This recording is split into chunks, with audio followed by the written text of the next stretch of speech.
Wow, it feels like coming back down to earth after seeing that garden. Absolutely spectacular.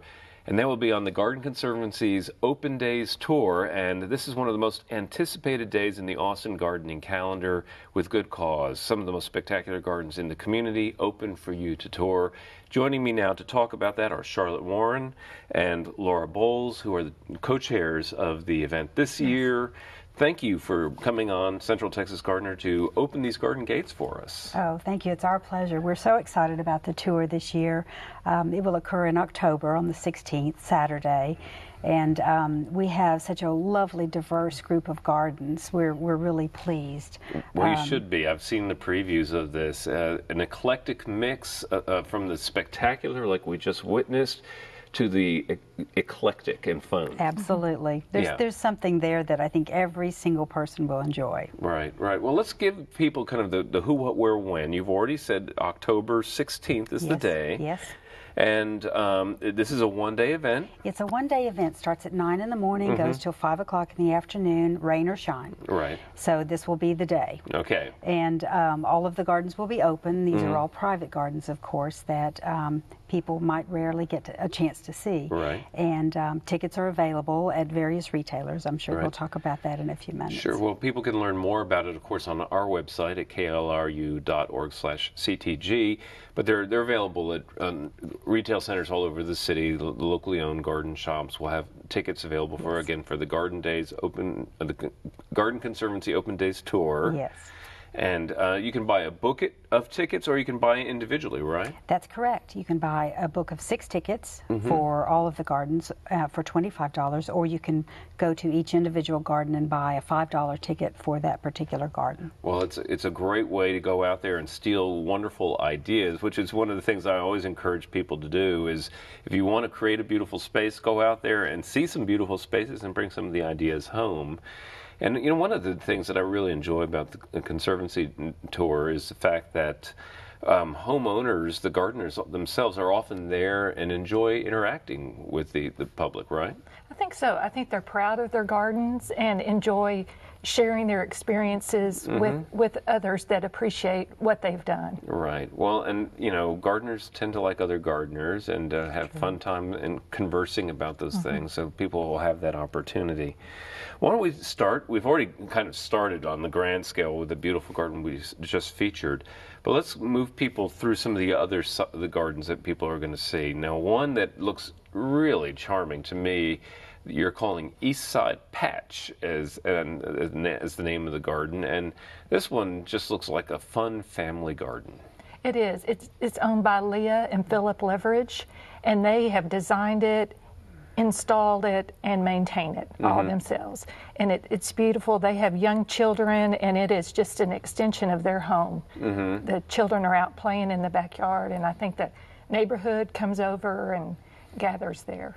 Well, this is on the east side of Austin, obviously, given that by the name. And what I like about what I see here is just the exuberance of the space. I mean, it's a historical cottage, which is great, but the cottage serves as a backdrop for a garden that just feels playful. It feels like Austin. It does. There are meandering paths, and there is xeric landscaping and structure, and it's just a wonderful sort of playground for the children, but it's a beautifully inspiring area, I think, for adults, for us gardeners to go visit. Well, it also strikes me as being a plant person's garden, that there are a lot of unusual things in this garden that people can go and see, maybe for the first time. I think so. I think they experiment a good deal there. They have a wonderful website that with lots of blogging and information for visitors. So. Okay, so that's Eastside Patch, and that's going to be a wonderful stop on the tour that people will enjoy. The next one we want to talk about is the Ramsey Garden, and this is very different to me.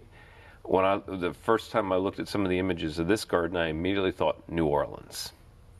It very much looks like a New Orleans courtyard, and I think some of the wrought iron railing, the fencing at the home is antique and was brought from Louisiana. But it has very much that feel with it. There's no lawn at all. It's all terraced.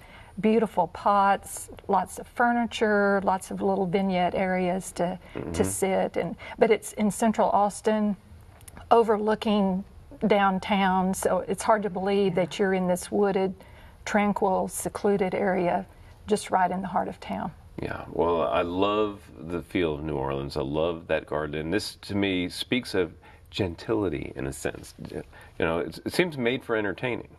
It is. It's just gorgeous, and I'm sure that the family spends lots of time entertaining there. David Wilson is the landscape architect that has worked very hard on that, and through the transition, the homeowner, the Mrs. Ramsey, that was her childhood home. So there's a lovely continuity of the family in this home and loving in this garden.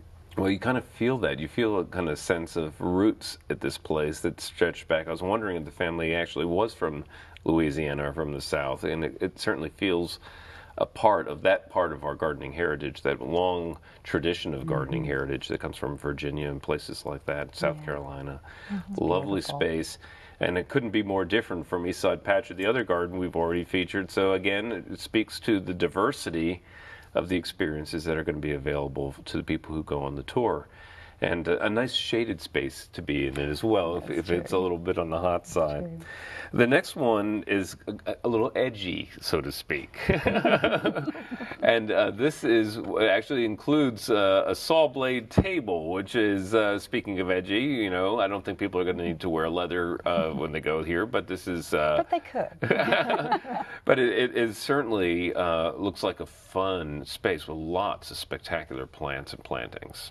This is just an amazing space. When Laura and I were doing our previews and we visited it, we were just really sort of spellbound by the 75-foot tall bamboo breaks, and then the structures and the paths and the use of metal. This is Utility Research Garden. It's also on the east side, and it's just an amazing space. David Cater is this gardener and the owner and does the work, and is quite a specialist with bamboo. And well, bamboo may be his specialty, and David is well known for introducing many unusual varieties of bamboo to the area. But beyond that, we see plantings here that incorporate lots of grasses and agaves and the like, and absolutely spectacular combinations.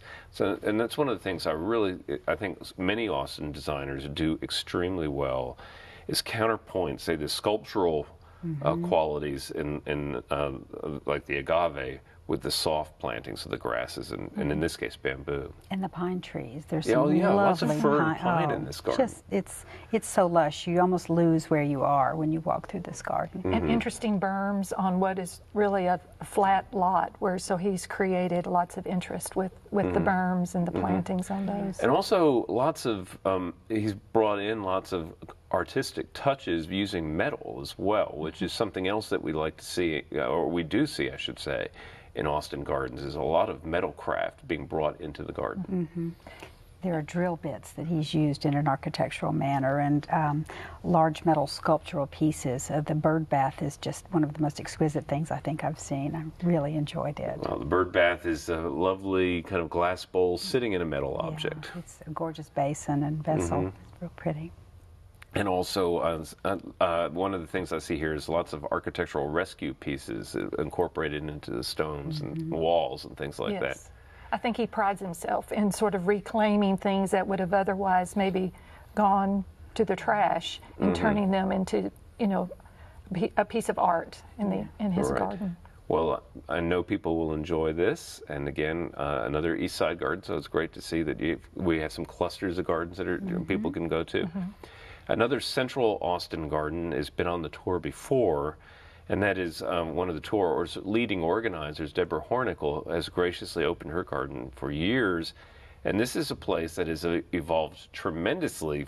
So one of the things I'd like to tell people is, for those gardens that are repeated on the tour, you get to see how a garden has evolved and changed. And in this case, the house has changed, so the gardens had to respond to that, right? That's correct. Deborah has enlarged her home, and as a result, the fish pond has been relocated. Her dining table outside has been moved. There's a large lemon tree that has been relocated and is thriving. So just structurally, the garden has changed, but the whole experience in the garden is still as wonderful as it was, if not better. Yeah, well, it was always a lovely site, and a formal touch, of course. Yes. she started off with what was a alley of pear trees, and it's turned into this incredible tunnel of pear trees. Now that's still there. Please tell me. Oh yes, Okay, yes, good. yes. Beautiful. And at night with the lights, it's just spectacular. Uh-huh. So that's Deborah Hornickel's garden. That's very central, right off of 35th Street, Yes, it easy, is. right in the center of town. And the piece de resistance, in many ways, is James David's spectacular garden in Westlake area, and it is really one of them, I think, the best gardens in the state and renowned throughout the nation in so many ways. It is a spectacular garden, and we're so fortunate that James is opening it again this year for the tour. He's the national chairman for Open Days, and sort of leads us along the path toward thinking greater thoughts and bigger thoughts, and much creativity with his work in his own garden. And speaking of gardens that have changed, I understand that James is, a couple of years ago when we were in that drought situation, James dutifully turned off the sprinklers in large areas of his garden, and as a result, of course, the garden responded to that and changed. Some plants died, others did not thrive. But he's had to go through a lot of changes and has made those adjustments, so people will be able to see how he's dealt with the hardships of Texas. I think that's true. I think we've all learned so much through the last drought and then the cold winter, of course. But James has done that as well. Areas that were shaded in the past are no longer shaded and becoming more of an arid sort of location now. Okay, so people can learn more about it either on our website, klru.org/CTG, or gardenconservancy.org/opendays. It's going to be happening on Saturday the 16th. Yes. $25 for a book of 6 tickets. Correct. It's going to be a great day. Thank you both so much for coming on and sharing information about the Garden Conservancy's Open Days Tour. I know it's going to be a great one. Thank you. It's for our having us. pleasure. Okay, and coming up next, it's our friend Daphne Richards.